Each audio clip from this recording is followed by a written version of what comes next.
party in power at all times. It's basically the king of the anthill, especially when it comes to the Republican side in New York, because you think you're getting something that's quote-unquote powerful, but you're really not. And they don't realize that this is a sacred trust, that our vote is kind of the great equalizer in society. It doesn't matter how rich you are, how poor you are, what your lot is in life, education-wise or whatever. That's the great equalizer. My vote can cancel out Donald Trump's vote, and vice versa.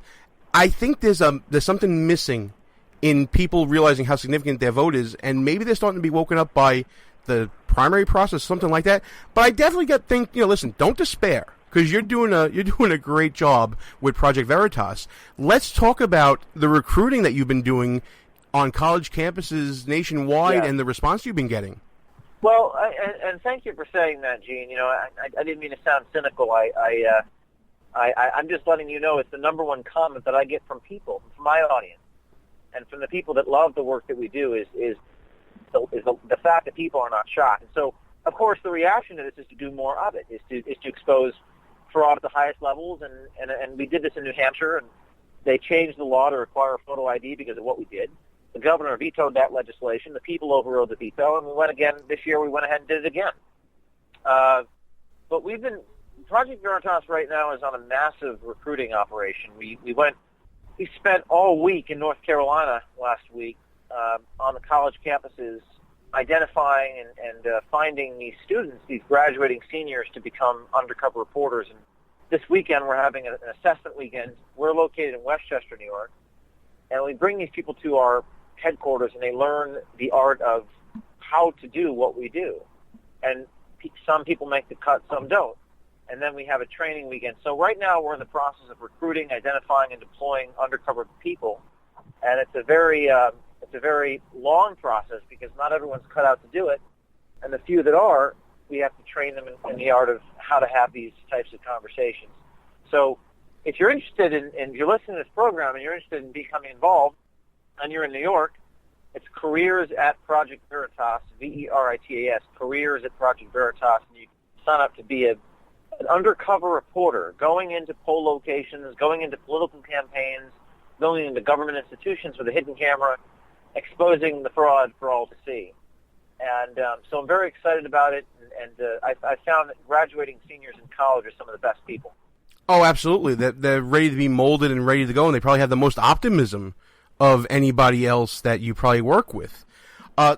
Listen, if I was 20 years younger, I'd be signing up right now, because I think the work that you're doing is absolutely the best work. As an election attorney in New York, my God, are there so many problems. You can make a career just in New York alone, but what was your reaction to that? What was your reaction to that official in Brooklyn? What do you do you think that there was a lack of training, or what do you think the issue was? James, it's definitely not a lack of training. The woman has been there since 1999. We're talking about Diane Haslett-Rudiano, who is the chief clerk of the Brooklyn Board of Elections. She's been there since 1999. She knows the ins and outs of the system better than anybody else. This is not a lack of training. This is someone who has been in office for too long, in my opinion. And to some extent, she's also being scapegoated, in my opinion. If you read the story by Rich Calder in the New York Post, the Democrat deputy clerk, the way that works is you have to have a Republican and a Democrat equal, even though the titles are different. They're basically the same title. The Democrat deputy clerk is not getting any heat whatsoever because she has political protection from her strong party. Diane Rudiano, because there is a split in the Republican Party, which I am neck deep in the middle of, James, she's being hung out to dry as for political purposes and for the board purposes as well. And if you want to talk about that offline, we could talk about it a whole lot more, but a lot of it is subject to a lawsuit, so I'll be glad to share that with you later. But it ain't about me. It's about Project Veritas right now. Of course. And I want to make sure everybody goes to, go on Twitter at Project_Veritas. That's Veritas. And, of course, at James O'Keefe III. James O'Keefe III on the Twitters, and Project Veritas and James O'Keefe on Facebook. Man, I'm telling you, we could have an hour-long conversation about all the ins and outs that I talked to you. I can talk to you about the election. My co-host had an election real quick. All of it. Oh, my goodness. My co-host, Russ Gallo, who couldn't be with us, had a primary on the Independence Party. They gave 40% of the people the wrong ballot. I can tell you all about that as well. But listen, man, keep up the great work. You're doing a great job. We're going to get as many people as we can to go to the site. Go ahead. Everyone listening, just know that but the price of liberty is eternal vigilance, and it's all about citizen journalism. It's all about exposing the fraud and the waste and the abuse. And I believe in the power of information. If people know what's actually happening out there, if people can see it and hear it, they will make the right decisions. I have a faith in people. Even if you don't agree with them, even our country is so divided right now, and Trump and Cruz and all these things happening. But the bottom line is, I still believe in the power of the truth. I still believe in the power of video. And what we need to do is create an army of journalists, an army of people who are out there exposing. I mean, hundreds of them with these cameras. And that is my vision, and I will see to it that happens. And that's why I need your support. If you're listening to this program and you are interested, careers@projectveritas.com. One of you out there is meant to do this, and my job is to find you. And those of you who aren't meant to do this, donate to Project Veritas as well. Money and people, this is how we make change in America these days, folks. If you can't donate, it's definitely worth it. James, thanks so much, man. Appreciate you coming on. Thank you. The show will be right back. But first, a word from Al Sharpton. But resist we must.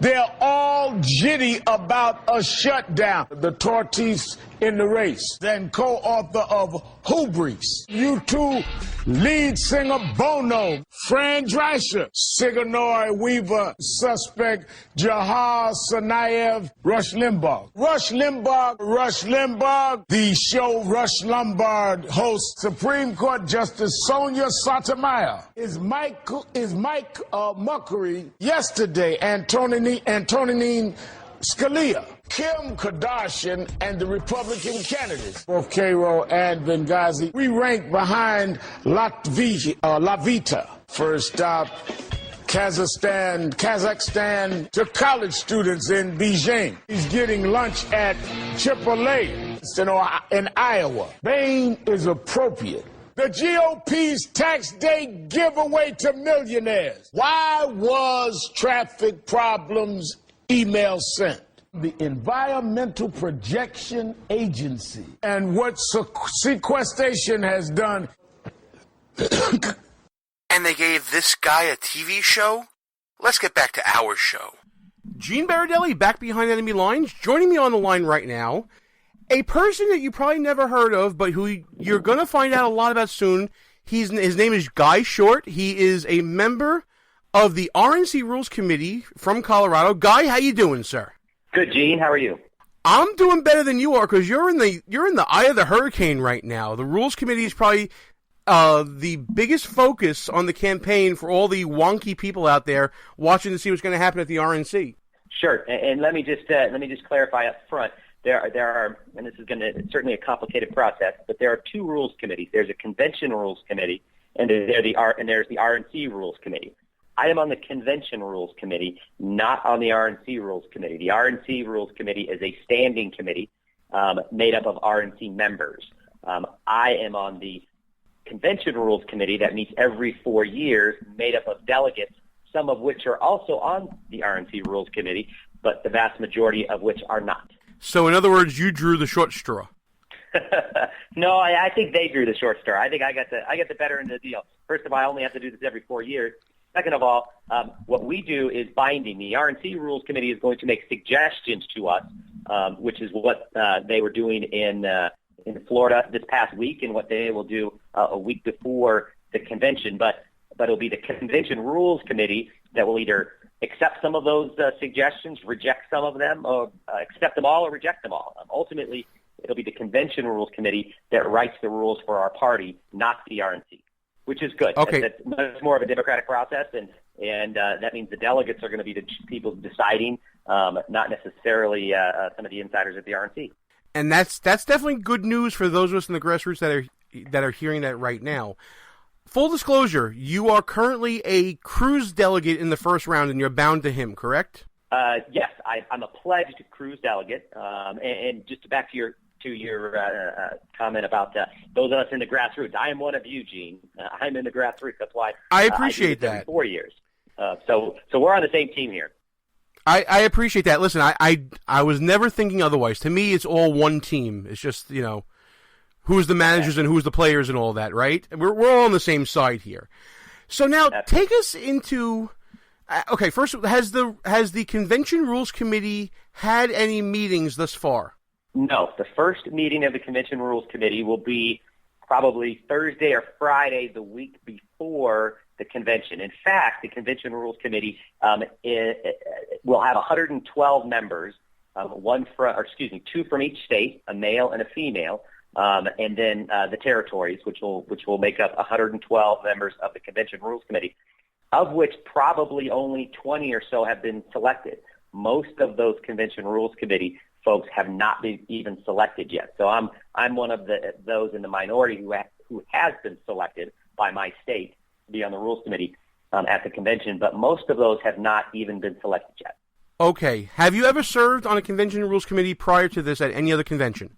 I did. I served on the 2008 Rules Committee at the convention in Minnesota, which was the convention where our party nominated John McCain.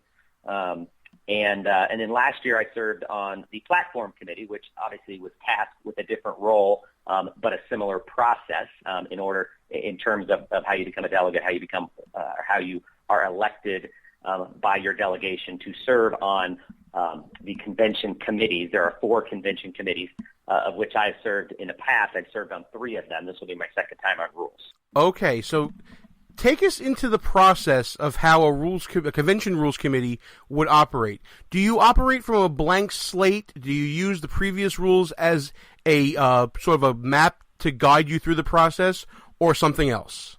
So the rules that will be presented to us from the R&C Rules Committee will largely be based on the rules that came out of the 2012 convention.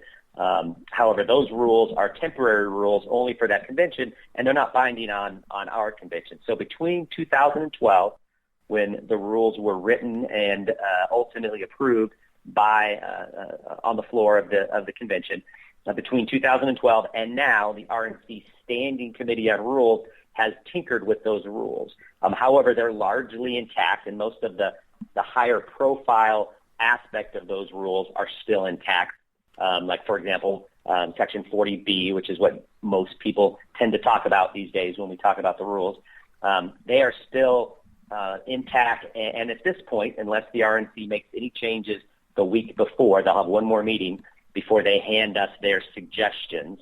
At this point, most of the rules from the 2012 are intact, which we passed on to us, the Convention Rules Committee, and then, as I stated earlier, we can reject every single one of them.